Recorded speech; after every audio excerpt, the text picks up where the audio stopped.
ఈ ఎపిసోడ్లో మనకి సీన్ ఎక్కడ స్టార్ట్ అవుతుంది అంటే చెల్లప్ప ఇంటి దగ్గర సీన్ ముగ్గురు క్యారెక్టర్స్తో స్టార్ట్ అవుతుంది. మాలిని అమ్మ, దాము, సుందర్ దాముని తీసుకొచ్చేసరికి మాలిని అమ్మకి విపరీతమైన కోపం వచ్చి అక్కడి నుంచి వెళ్ళిపోతూ ఉంటుంది. సుందర్ మాట్లాడడం మొదలుపెట్టి, అమ్మ ముందు నువ్వు కూర్చో, నేను చెప్పేది విను అని చెప్పి అంటాడు.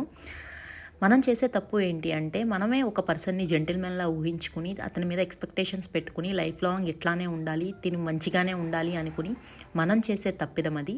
నిజంగా ప్రతి మనిషికి మంచి చెడు పరిస్థితుల ప్రభావం కూడా ఉంటుంది. మా నాన్న చాలా మంచివాడు, కాకపోతే ఒక చిన్న తప్పు చేశాడంతే. ఆ తప్పుని నేను క్షమించాలనుకుంటున్నాను, నేను అది ఒప్పుకున్నాను, ఏనాడో తెలుసు నాకు ఇది. కానీ నేను చేసిన తప్పు ఏంటంటే, మా నాన్న దాముని కొడుకుగా తెలిసినా సొసైటీ ముందు యాక్సెప్ట్ చేయకుండా కావాలనే చిన్నచూపు చూస్తున్నాడు అనుకున్నాను. కానీ తను చనిపోయిన తర్వాత తెలిసింది దాము తన కొడుకనే విషయం నాన్నకి తెలియలేదు అని చెప్పి. దాముని నేను నా తమ్ముడిగా స్వీకరిస్తున్నాను, మనందరం కలిసే ఉందాము అనే రీతిలో మాట్లాడతాడు.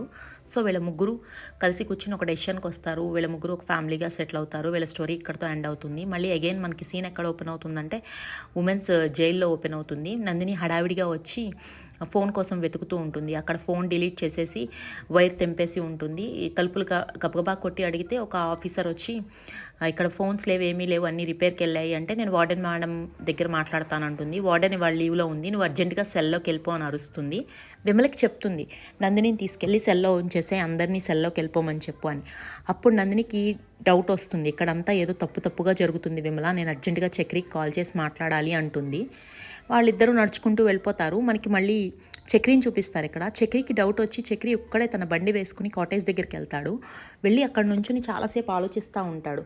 ఆలోచించగానే చక్రికి ఒక విషయం స్ట్రైక్ అవుతుంది. ఏంటి అంటే, ఇన్స్పెక్టర్ మూర్తిని పిలిపించి మూర్తితో మాట్లాడడం మొదలు పెడతాడు చక్రి. సార్, మనం వదిలేసాం కదా ప్రశ్నపత్రంలో, అంటే క్వశ్చన్ పేపర్లో మనకి తెలియని 10% గురించి, ఇప్పుడు నేను అదే 10% గురించి మాట్లాడదాం అనుకుంటున్నాను అంటే మూర్తి ఎటకారంగా చూస్తాడు.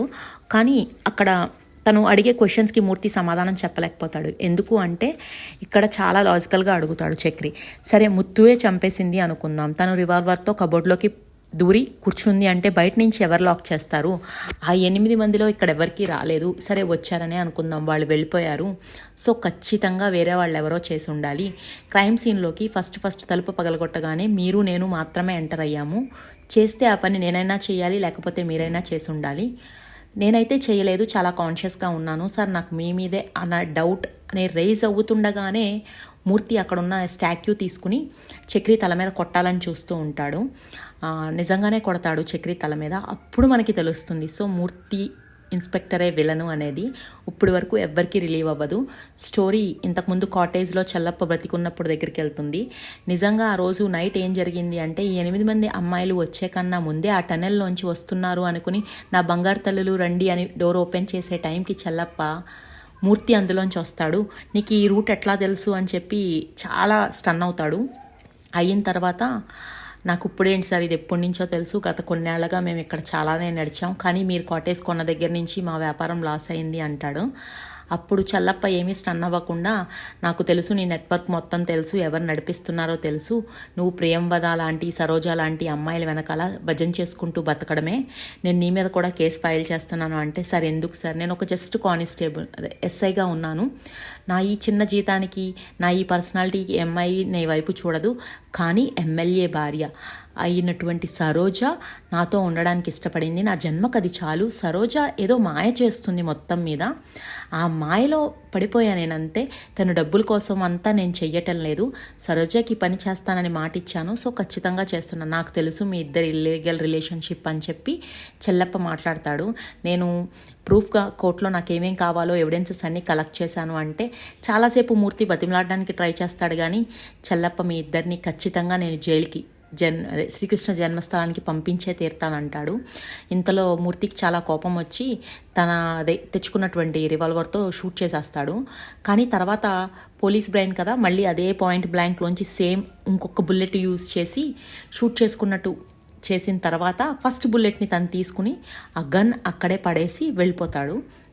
అదే టన్నెల్లోంచి బయటకు వెళ్ళిపోతాడు. ఈ సీన్ అయిపోయిన తర్వాత ఆ అమ్మాయిలు అక్కడికి వచ్చారు. అందుకే ఎవరు చంపారనే విషయం తెలీదు. పోలీస్ సైరన్ వినంగానే ఆ అమ్మాయిలందరూ భయపడి పారిపోతారు. కానీ ముత్తు మాత్రం, నేను ఇక్కడ లేకపోతే మా నాన్న కేసుని ఖచ్చితంగా వీళ్ళు సూసైడ్ కింద క్లోజ్ చేసేస్తారు. సో మనలో ఎవరో ఒకళ్ళు ఇక్కడ ఆగి ఆ కేసు సాల్వ్ అయ్యేలా చూడాలి, దాన్ని ఒక అన్ని న్యూస్ ఛానల్స్లో వచ్చేలా చేయాలి, అందరూ ఆ కేసు వైపు ఆలోచించే విధంగా చేయాలి. అప్పుడు మాత్రమే ఈ కేసు హైలైట్ అవుతుందని చెప్పి కావాలనే 8 మంది అమ్మాయిలు మేమే చెల్లప్ప సార్ని చంపాము అని చెప్పి సరెండర్ అవ్వడం జరుగుతుంది. మనకి జైల్లో సీన్ చూపించడం జరుగుతుంది. ఇక్కడ ఏం జరుగుతుందంటే ఆ పోలీస్ ఆఫీసర్ ఒక గౌన్ సంచి నిండా కత్తులు అట్లాంటి ఇవన్నీ తీసుకుని వచ్చి ఎలాగైనా సరే ఈరోజు ఆ 8 మంది పని అయిపోవాలి అని చెప్తుంది. ఇది నిజంగా నందిని విండోలోంచి చూసి విమలకు చెప్పి ఆ 8 గ్యాదర్ చేసి ఇక్కడి నుంచి తప్పించాలనే ప్రయత్నం చేసే లోపే సరోజకి కాల్ వస్తుంది.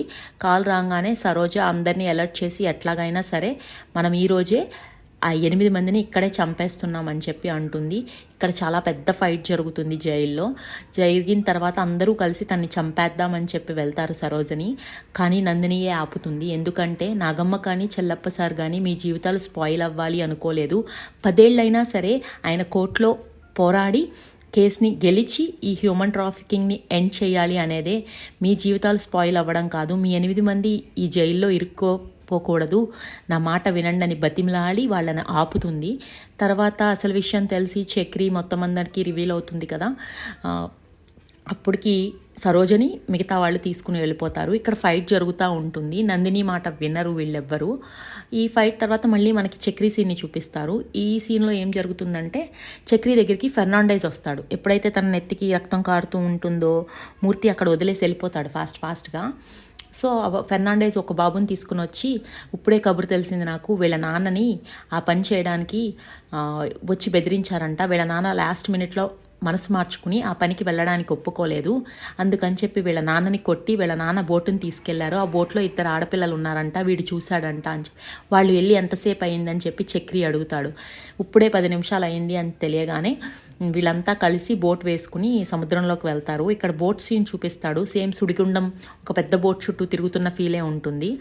సో అక్కడ ఉన్న వాళ్ళందరి హెల్ప్ ఫెర్నాండేస్ తీసుకుని అక్కడ ఉన్నటువంటి మూర్తి ఇదంతా రన్ చేస్తూ ఉంటాడు. సరోజ జైలుకి వెళ్ళిపోతున్నానని చెప్పి తెలిసిన తర్వాత మూర్తిని అడిగే హెల్ప్ ఏంటి అంటే, నేను లేకపోయినా సరే నా వ్యాపారం ఆగకూడదు, దాన్ని నువ్వే కంటిన్యూ చేయాలి అంటే, ఇన్ని రోజులు కూడా కాళీపట్నం నుంచి అమ్మాయిల్ని ఎక్స్పోర్ట్ చేసేది ఎవరు అంటే కంటైనర్స్లోకి, విత్ ద హెల్ప్ ఆఫ్ మూర్తి జరుగుతుంది బిజినెస్ అంతా.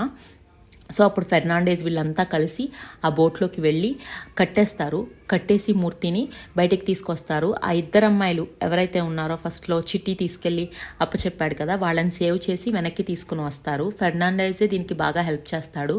చక్రి జరిగింది మొత్తం కూడా కోర్టులో విత్ ఎవిడెన్సెస్తో సహా ప్రొడ్యూస్ చేయడం వల్ల మూర్తి సరోజ జైలుకి వెళ్ళిపోతారు. ఆల్రెడీ చక్రి మీద కేసులు రన్ అవుతున్నాయి కదా, ఒకటి అది, తర్వాత ఇంకో కేసు ఎవరి మీద, నందిని మీద రన్ అవుతూ ఉంది. అవి 2 క్లైమాక్స్లో మనకి హియరింగ్కి వస్తాయి.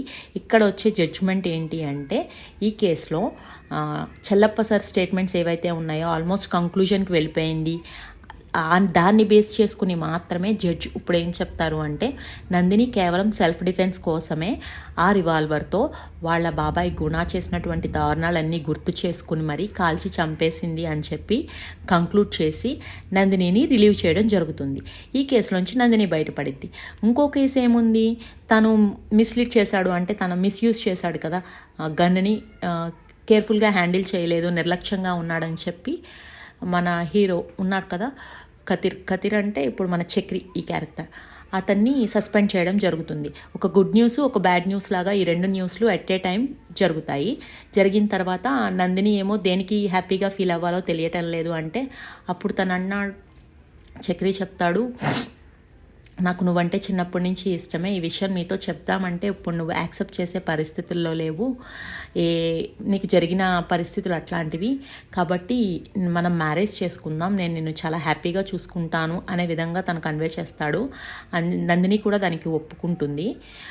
అట్లా ఎండ్ అవుతుంది. ఇతనేమో జాబ్ లాస్ అవుతాడు తన వల్ల, నా వల్లే పోయింది కదా నీ జాబ్ అనే గిల్ట్లో తినుంటుంది. పర్వాలేదు, ఏమీ కాదు, ఒక మంచి పనికే కదా జరిగింది, ఏమీ కాదు, ఒక రాక్షసుడు చచ్చిపోయాడు కదా, రాక్షసుడు అంతానికి యూజ్ అయింది కాబట్టి నేనేమీ ఫీల్ అవ్వట్లేదు, ఎట్లీస్ట్ నేనైతే చాలా హ్యాపీగా ఉన్నా. చెల్లప్ప సార్ కేసు విషయంలో ఎవరైతే ఉన్నారో 10 years నుంచి ఆయన ఫైట్ చేస్తున్నాడు కదా హ్యూమన్ ట్రాఫికింగ్ కేసుని కంక్లూడ్ చేద్దామని. నేను దాన్ని ట్రాక్ చేయగలిగాను, ఎవిడెన్సెస్తో సహా పట్టించాను, నేను చాలా హ్యాపీగా ఉన్నాను అని చెప్పి అంటాడు. ఆ 8 మంది అమ్మాయిలు కూడా ఈ కేసులోంచి బయటపడిపోతారు. ఈ విధంగా ఎపిసోడ్ 8 అనేది ఎండ్ అవుతుంది. మీకు నచ్చిందా?